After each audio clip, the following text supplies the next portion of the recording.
Item 10D, receive a report on the Shelter Creek Fiber to the Home project and adopt a resolution authorizing the purchase of fiber to the home equipment in the amount of $609,600, authorizing the city manager to execute an amendment to contract with Communication Network Resources in the amount of $412,300 for installation of fiber to the home in Peninsula Place and Crystal Springs Terrace, and approving a project contingency in the amount of $61,845. Steve?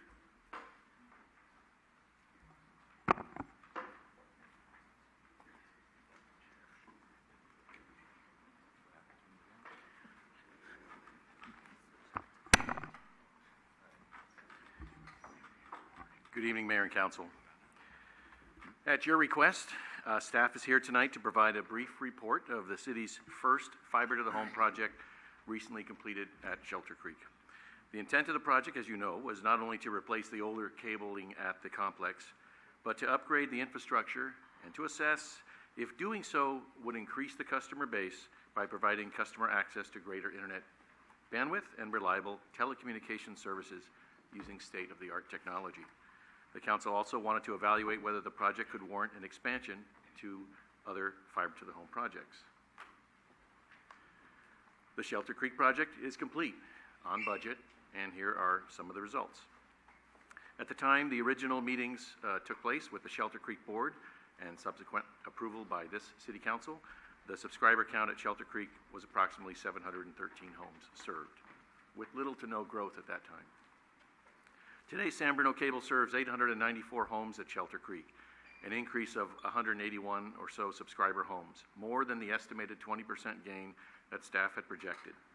In addition, $213,000 annually in new revenues is now realized from these new subscriptions and upgrades from some current customers at the location. Side note, calls for repair service to customers there have been trending down for months and now are at their lowest level in the past 2 years. We still go out for remote controls and that type of thing, but slow-speed internet calls are not something we see much of anymore. As the city is aware, competitors are building new infrastructure in San Bruno and surrounding cities using the same fiber technology. Due to the successful subscriber growth at Shelter Creek, coupled with an effort to further protect the city's asset from subscriber losses, staff is recommending another fiber-to-the-home project at two large complexes, namely Peninsula Place and Crystal Springs Terrace. Staff has evaluated the impacts and the opportunities and costs of proceeding with a new fiber-to-the-home project, so the department met with the Cable Subcommittee to propose extending the fiber-to-the-home project to those locations, and after reviewing staff's proposal, the subcommittee asked that an item be brought as soon as possible to the full council for consideration. So we're here tonight. At Crystal Springs and Peninsula Place, San Bruno serves about 731 customers out of the 1,300 potential customers, making it about 56% of the market share currently. We have a lot more market share at Crystal Springs than we do at Peninsula Place, so there's a lot of potential at Peninsula Place as well. If the department builds fiber to these two locations, staff conservatively expects growth to be about 25% or 183 new customers. That would take us to about the same market share we have at Shelter Creek, about 70%. Residents from both complexes have been asking for this fiber-to-the-home technology so that reliable greater internet speeds could be offered. And due to the fact that at this location, the infrastructure wasn't updated in 1998, as it was in most of the city. The other compelling reason to move this project forward is to protect the city's current subscriber base and add subscribers. And AT&T, as one of the competitors, had been interested in building at these locations. They were interested in building at Shelter Creek, and we were in there first, and they're not. So we are looking to do the same at these locations. While this technology can improve TV quality, internet service quality has the most to gain with increased bandwidth capacity, as internet revenues make up an increasingly larger portion of overall revenues for our department and most cable companies in the States. The ability to compete for internet customers, the internet customers' product is paramount. Fiber-to-the-home investments also give the system higher asset value. The materials for the project would be purchased from the same vendors already approved by this council for the last fiber-to-the-home project. The proposal is to complete the installation of the equipment and have an amendment to the construction contract with Communication Network Resources. That's the same contractor that performed well at to the satisfaction of both the Shelter Creek folks and the cable department, and is available to work, and they are available to work on this project, which there's not a lot of availability from contractors at this point for this type of work. I think a letter was included in your packet from Shelter Creek to support that. The cost for the project is captured and approved in the cable department's capital improvement program. The additional revenue realized from the project growth would be sufficient to pay back the loan payments for a 6-year period. So tonight, staff is bringing forward a proposal to seek council approval and authorize the city manager to contract with Communications Network Resources for the installation of the equipment, and to purchase the equipment. City would be purchasing the equipment necessary to offer the fiber to the home project, both Crystal Springs Terrace and Peninsula Place. That concludes the presentation. I have our business manager here, Bob Atchison is here, and the system engineer, Al Johnson, is here as well, if there's any questions. Great. Any questions for staff?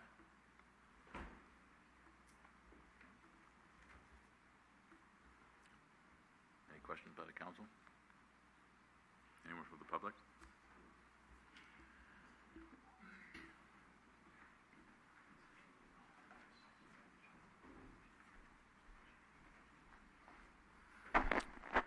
Good evening, Mayor, members of the council. Marco Durazo, 2nd Avenue.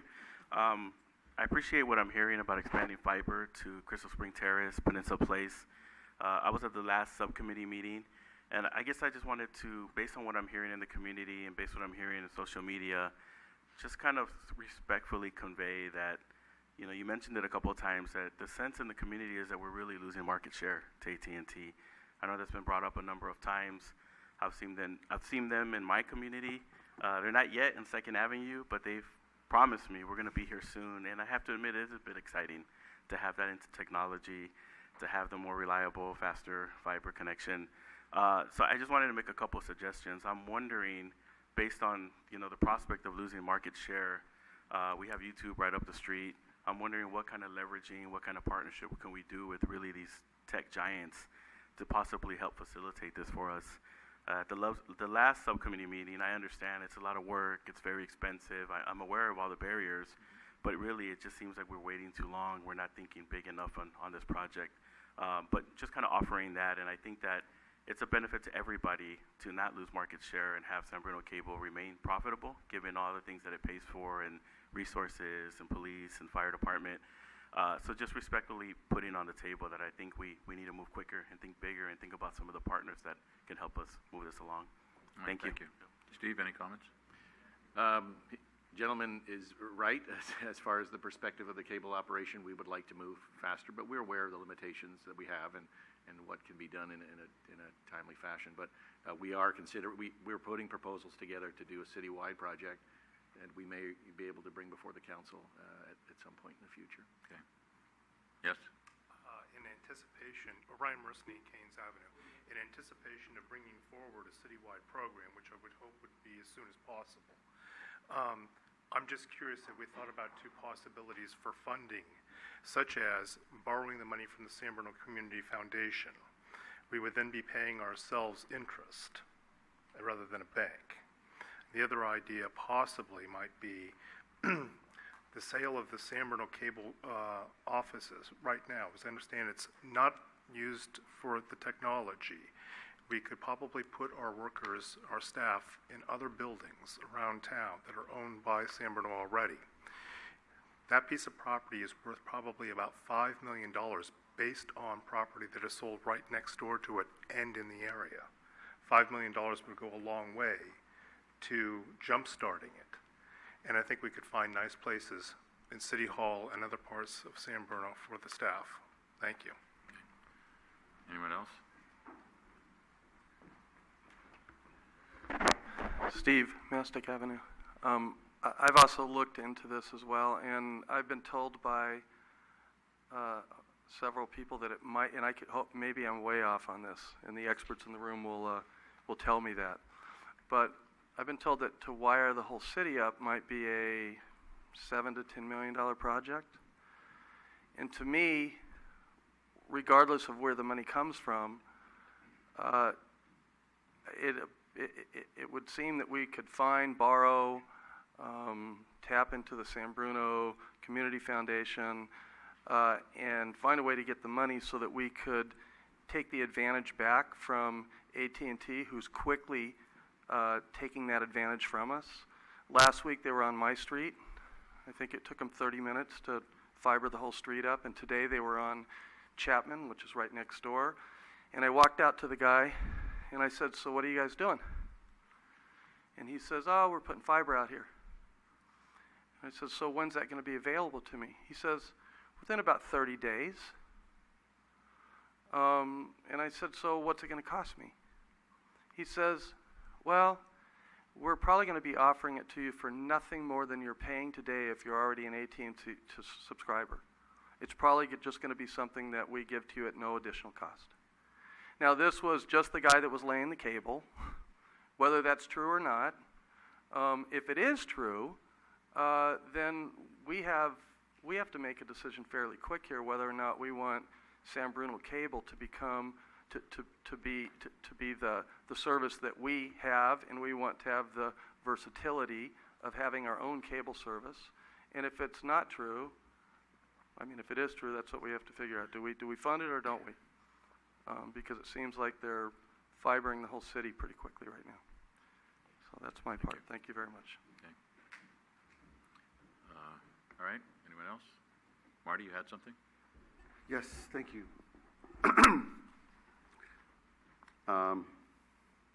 I remember sitting in the public at a cable public meeting, subcommittee meeting, and this is a good step, but it's really a slow step, and things have changed so much with our competition that I'm really worried where we're going to be if AT&T, most likely what they always do, right? They give you a really good rate to kind of join, sign a contract, and then they'll bleed off their subscribers, and then they'll raise the rates, right? That's what pretty much all monopolies try to do. And we need to move. We need to decide as a city, are we going to be in the fiber business very soon, or we're going to be in the dust, scrapping for subscribers. And I'm in favor of getting some financial analysis to tell us exactly at the expert level of what we really need to do. And in this case, a consultant is a good thing to give us that expertise so that we can make a decision. Where we get the money, yeah, it would be great that if we can keep it internal and allow the community foundation to work with us, but that's not our call. That is the foundation's call. But we need to move. We need to decide if you have some plans of a rollout. I want to see it.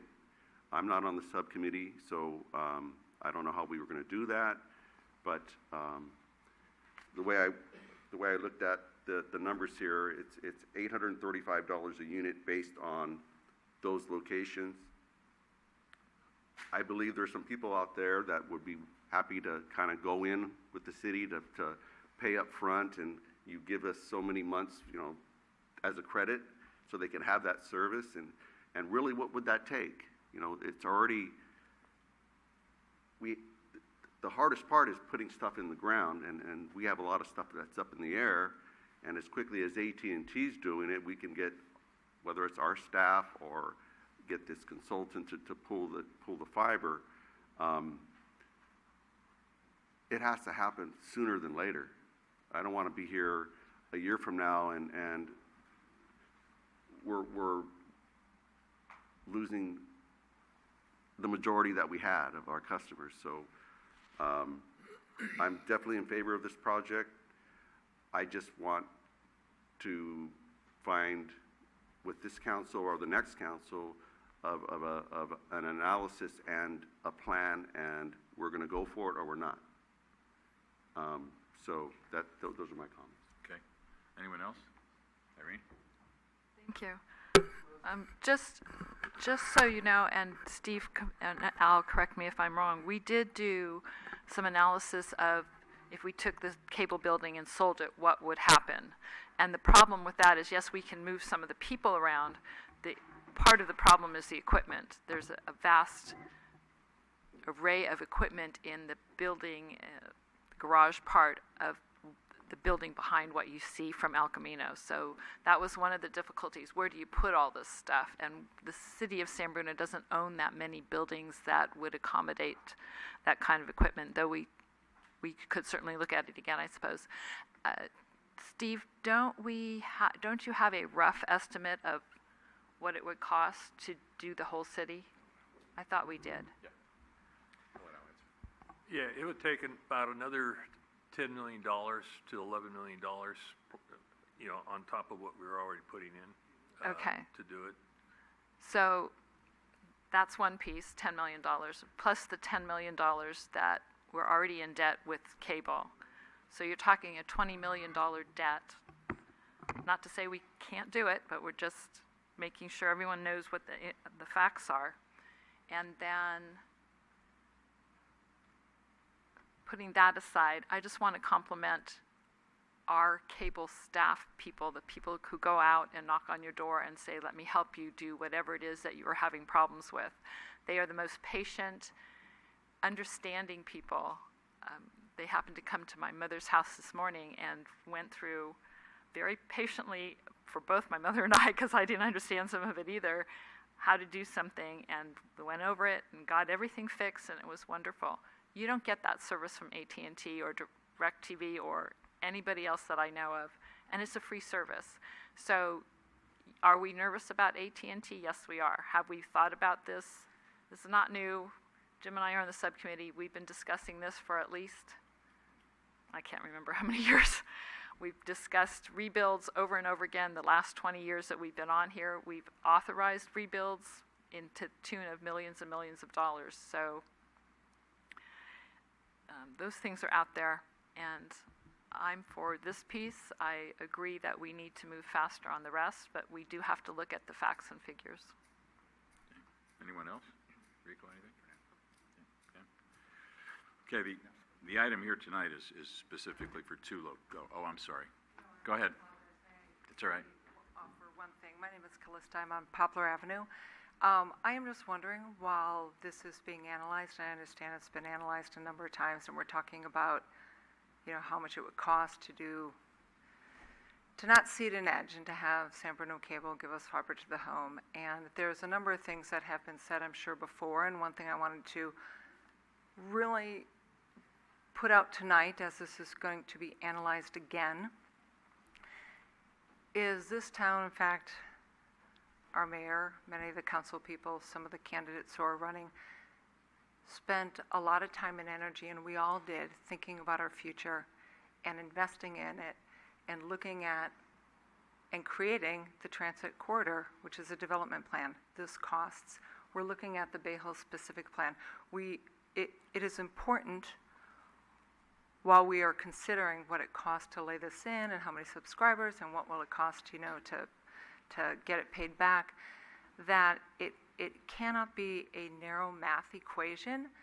The value to our city of having fiber and having San Bruno Cable have this and provide it, not cede territory, not only what Councilmember Marty Medina mentioned, that they get you in on the low cost and then they own it and then they start ratcheting it up.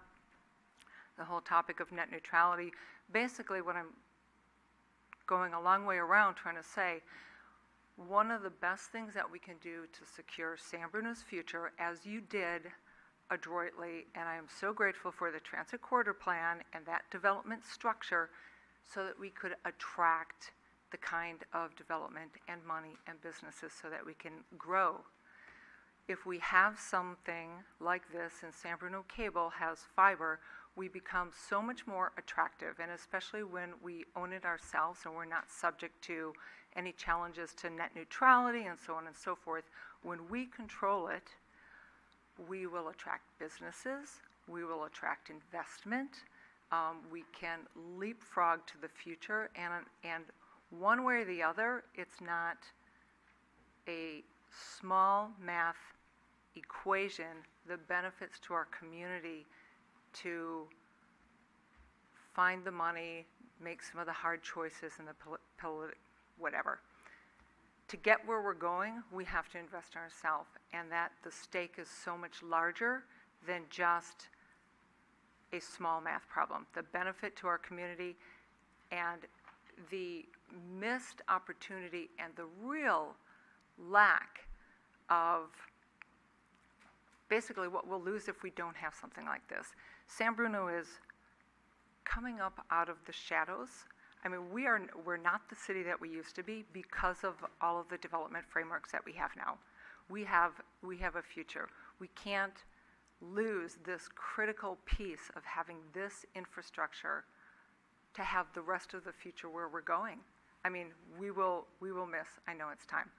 We will miss this, and we will never get it back, and the sand is running out, and one way or the other, it needs to be calculated for larger than just the cost out to subscriber. The value to our real estate and investment community and so on and so forth is so much greater. Okay, thanks.